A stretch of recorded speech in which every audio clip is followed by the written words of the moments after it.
Complete shutdown কর্মসূচির মধ্যে গত ১৮ জুলাই জননিরাপত্তার শঙ্কায় মেট্রো রেল চলাচল বন্ধ করে দেয় তৎকালীন কর্তৃপক্ষ। ২৫০টিরও বেশি ডিজাইন অপশন নিয়ে ওয়ালটন স্মার্ট ফ্রিজ, বোঝে আপনার প্রয়োজন। পরদিন মিরপুর ১০ ও কাজীপাড়া স্টেশনে ভাঙচুর করে বিক্ষুব্ধ ছাত্র জনতা। এরপরই দীর্ঘ সময়ের জন্য অনিশ্চিত হয়ে যায় মেট্রো রেল চলাচল। আর তারপর গত ২৫ জুলাই মেট্রো রেল পরিদর্শনে গিয়ে পালিয়ে যাওয়া সাবেক প্রধানমন্ত্রী শেখ হাসিনা জানালেন, ভাঙাচোরা মেট্রো রেল ঠিক করতে কতদিন লাগবে সেটা জানা নাই তার সরকারের। তার কথার তালে সুর মিলিয়েছিলেন তৎকালীন সড়ক পরিবহন ও সেতুমন্ত্রী ওবায়দুল কাদেরও।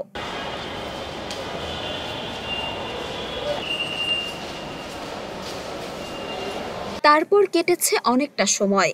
বৈষম্য বিরোধী ছাত্র আন্দোলনের মুখে না টিকতে পেরে ক্ষমতা আর দেশ দুটোই ছেড়েছেন শেখ হাসিনা। আর তার ৩ দিন পর ৮ই আগস্ট প্রধান উপদেষ্টা হিসেবে ডক্টর মোহাম্মদ ইউনূসের নেতৃত্বে অন্তর্বর্তীকালীন সরকার শপথ গ্রহণ করে। তারা এসেই ঘোষণা দিলেন খুব কম সময়ের মধ্যেই চালু করবেন মেট্রো রেল। তবে বন্ধ থাকবে কাজীপাড়া ও মিরপুর ১০ স্টেশন। সব পরিকল্পনা মতো চললেও শেষ মুহূর্তে বেঁকে বসেন ডিএমটিসিএল ৭ শতাধিকেরও অধিক কর্মচারী। ৬ দফা দাবিতে কর্মবিরতির ডাক দেন তারা।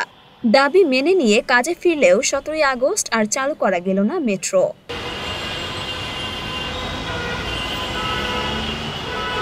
৩৭ দিন বন্ধ থাকার পর সব জল্পনা কল্পনার অবসান ঘটিয়ে গত ২৫শে আগস্ট পুনরায় চালু হয় দেশের প্রথম বিদ্যুৎ চালিত দ্রুতগতির গণপরিবহন মেট্রো রেল। সেই সাথে জানিয়ে দেয়া হলো ২০ সেপ্টেম্বর খুলে দেয়া হবে কাজীপাড়া স্টেশনও। সব পক্ষের ক্লিয়ারেন্স পেয়ে স্বৈরাচারী সরকারের অজানা সময়কে বৃদ্ধাঙ্গুলি দেখিয়ে বন্ধের ১ মাস ২৪ দিন পর ২০ সেপ্টেম্বর কাজীপাড়া স্টেশনে থামল মেট্রো। শুধু তাই নয়, চালুর পর থেকেই শুক্রবার বন্ধ থাকত যে মেট্রো রেল, সেটিও চালু হয় পুরো সপ্তাহের জন্য। চলতি অক্টোবর থেকে মিরপুর ১০ স্টেশনটি চালু হতে পারে বলেও শোনা যাচ্ছে। স্টেশনটি চালু করতে খরচ হবে খুব কম। শেখ হাসিনার অজানা সময়কে মাত্র ৩৭ দিনেই সম্ভব করে দিলেন নতুন উপদেষ্টা। ভুল প্রমাণ করলেন তৎকালীন মন্ত্রীদেরও।